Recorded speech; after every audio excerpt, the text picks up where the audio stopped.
Ladies and gentlemen, welcome back to the Driveway Engineer. I'm JR. Today we're sitting here looking at this fine illustration of a cam lobe or a camshaft.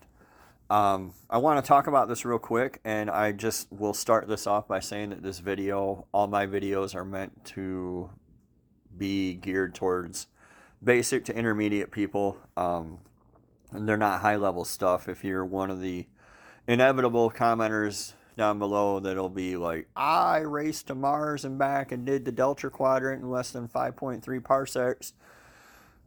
This video's not for you, but I enjoy looking forward to your shitty comment anyway.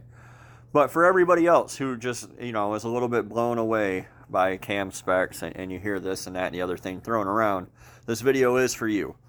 I want to try to take a little bit of the mystery out of it. So now that we have that out of the way, this is the basic layout of a single cam for, a pushrod engine. Doesn't really matter what it is. They're all like this. The things rotate counterclockwise when you're looking at the front of them. And they have a base circle, which is the round portion in the middle. And the lobes come off of that. And there's a reason why I stick to certain camshafts on LS engines. I don't go above 600 thousandths of lift. Because once you go, and I don't mean like 0.05, I just mean there are bigger camshafts than the ones I recommend that get into like 630, 640 lift, and they're reduced base circle, and then you get into needing push rods and everything else. If you stay below that, if you stay with the common camshafts that people buy, you don't need push rods. You don't need push rods. You don't need push rods. I don't care if they're shiny on the end. You don't need push rods. Have I mentioned that you do not need push rods? Because you don't need push rods. So I'm looking forward to seeing your pictures in my Facebook group of your push rods, asking if you need push rods. Can't wait for that. Anyway, 7.4 inches. They work fine. Stock push rods. Sloppy stage 1, sloppy stage 2, BTR, truck Norris cam, no springs required cams. There's a bunch of them out there, a bunch of the Summit cams. And I basically choose them based on two criteria. Do I want to have a converter or not? And if not, then, I choose things that are below like 220 degrees of duration. And if I don't mind having a converter, I choose things that are above. And it's that simple. Most of these cams are going to require you to have valve springs. And that depends on which cam you choose. And I sincerely, would encourage you to just choose based on cost, not based on names. So real briefly here, we'll go over how the camshaft works, and then I'll show you guys a little illustration of how an engine works so that you can understand some stuff that I get asked a lot. All right, I had to switch over to the screen capture so you guys can see what I'm talking about. As we start down here on the base circle, your cam rotates clockwise facing it from the front of the engine. When you get to right here, the intake starts to open. You're at peak intake valve lift right here, which is when the piston is all the way at the bottom of the bore almost. Almost always. This can vary by a few degrees, but lift does not cause piston to valve interference. It's not a thing, okay? So it doesn't matter.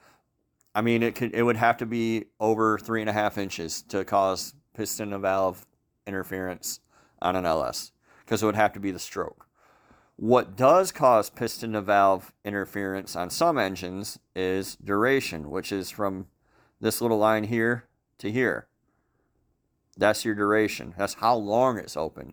If it's still open when the valve comes back, or when the piston comes back, then you're going to have a problem. But unlike older engines, LS engines aren't really susceptible to that because of the valve angle and some other stuff I'm not going to get into. But it's just not really a thing. If you're sticking with standard camshafts, it's not going to matter to you. So yeah, normal stuff, off the shelf, you're not going to have piston to valve problems. Changing the chamber of the head, so if you go from like 317s to 862s or 243s, because you just got to have them because they're the best flowing ever, it doesn't change the location of the valve face in the head. It doesn't move. The chamber gets smaller, the valve stays in the same spot. So you still won't have interference issues. It's just not a thing. You don't have to worry about it. Not like an old 302 Ford where we had to like clay them and fly cut them and everything else. Like almost any cam with any real duration would hit. It's not like that with LS engines. So from your little Mickey Mouse ears out here to here, this is your lobe separation angle. The wider it is, the broader your power band is, and the further apart, the smoother your idle is. As a rule, if you bring these in, the cam will lope more, it'll chop more, it'll sound more race car and drive like shit and have very peaky power band, and it'll bring the horsepower and torque curves closer together. And that's a general rule. Again, these are general rules. The more duration you have, the more high RPM power you have, the more lift you have, the more torque you gain. These are basic, simple, just basic rules of thumb. Obviously, there's ways around everything. What I want to show you guys here, though, is if we look at the dumpster fire cam, for instance, it's one that everybody liked about 6-8 months ago. Everybody had to have the dumpster fire cam because it had a cool name. It's $724. Seems like a scream at $725. Only $60 a month when you use the PayPal credit card or Amazon credit card. You don't need the keepers. You don't need the push rods. You don't need the seals. You need springs, cam, springs, cam, cam, springs, spring, cam. You don't need any of this other shit. But even the camshaft itself at $400. So it's a 228 duration at 50. It's 600 thousandths of lift. It's 114 degree lobe separation angle, which makes it, let me find this, not super far away from the E1841. This is 238, 242 duration, so it's more duration. 595 lift, less lift, 112 degree lobe separation angle, and it's $100 cheaper. It's actually like I lost it. It's like $140 cheaper. And you're never going to know the difference, right? And I'm not saying that you have to buy this and you can't buy that. I'm saying buy whichever one's cheaper. And if you find another one that's in the similar range of specs, buy that one. These cams will require converters, by the way. I'm just using examples. If we go to the current darling, the one that everybody has to have, the Truck Norris camshaft.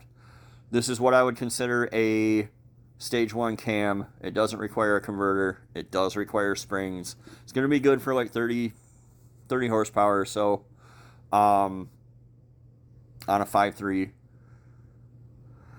It's a roundhouse kick in the pants.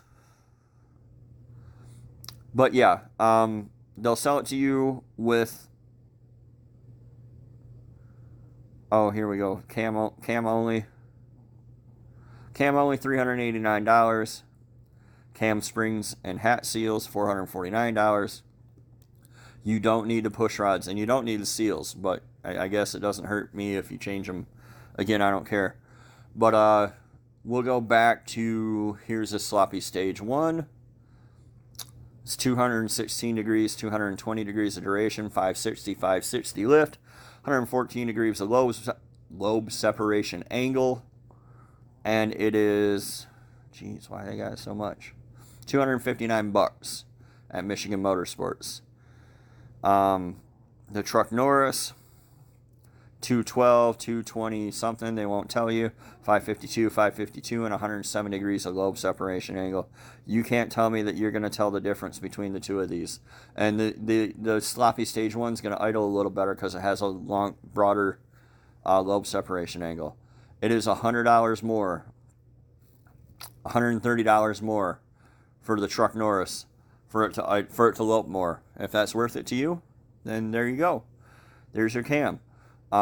Again, you do need the springs, so you got to figure out It's a factor to figure in. You can buy them included with them, or you can go to eBay and get some packs or LS6 springs or whatever works with your camshaft. The sloppy stage one will work with the $70 LS6 springs. I pulled up the Summit one here too for fun. They want to sell you everything because you guys want to buy everything, and they're totally aware of that. This is, again, equivalent to the dumpster fire cam or the sloppy stage 3 cam. It's $457. Just buy the cheapest one, guys. That's all you got to do. That's the road to happiness. So,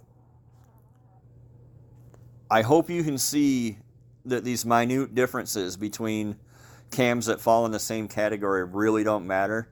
And I hope you understand a little better with the illustration that piston to valve clearance, not an issue. So you can install whatever you like, you know, with confidence that you're not going to blow your shit up. And also you can just install whatever's cheapest and tell people you have the expensive thing and they won't know the difference. So, if it's that important to you. I thank you guys for watching. I got a shop to build.